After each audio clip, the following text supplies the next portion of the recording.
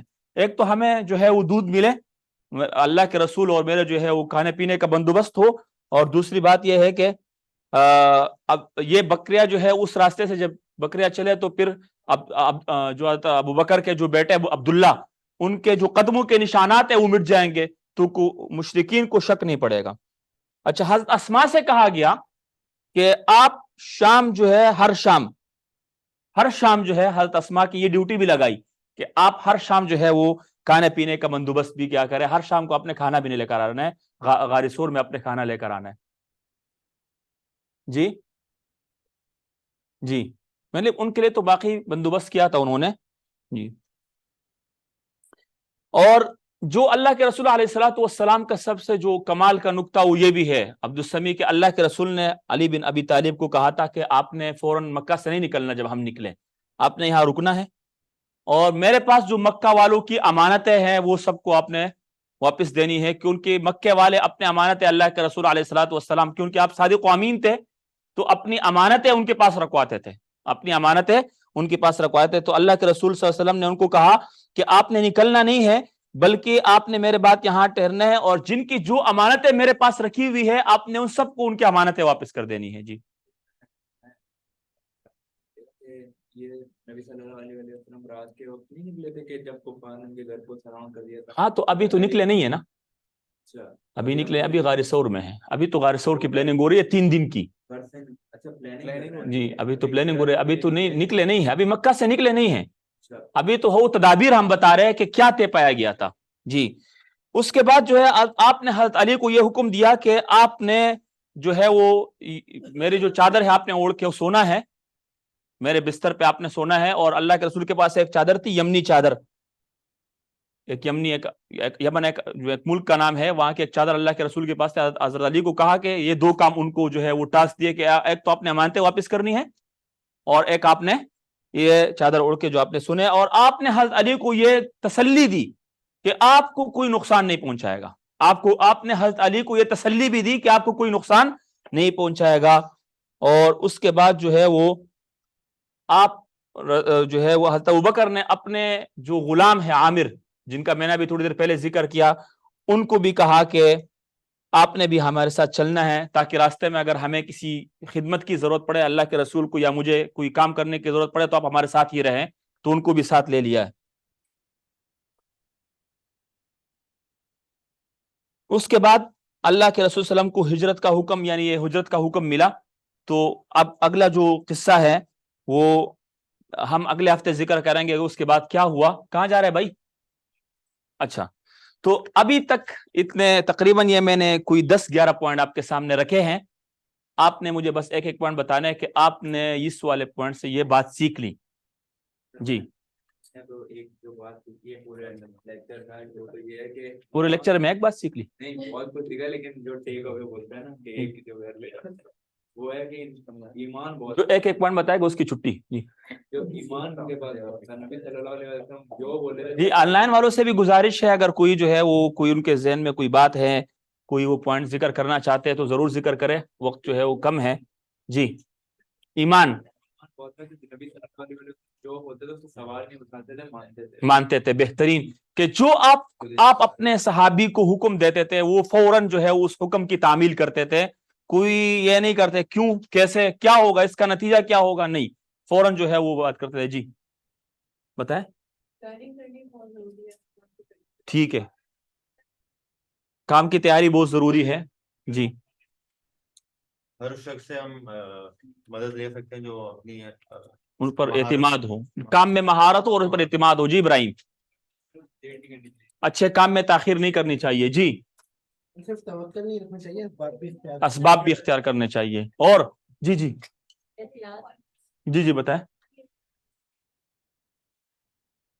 اللہ پر توکل کرنے چاہیے, اسباب بھی اختیار کرنے چاہیے. جی, ہمارے وہاں کلاس میں جب بچوں سے میں کہتا ہوں آپ نے کیا سیکھا, اس میں ہر کلاس میں ایک ضرور ایسا ہوتا ہے بول رہے جو مجھے پتا تھا اس نے بتا دیا. آپ چاہے تو یہ والا طریقہ آخر میں اختیار کر سکتے ہیں. جی,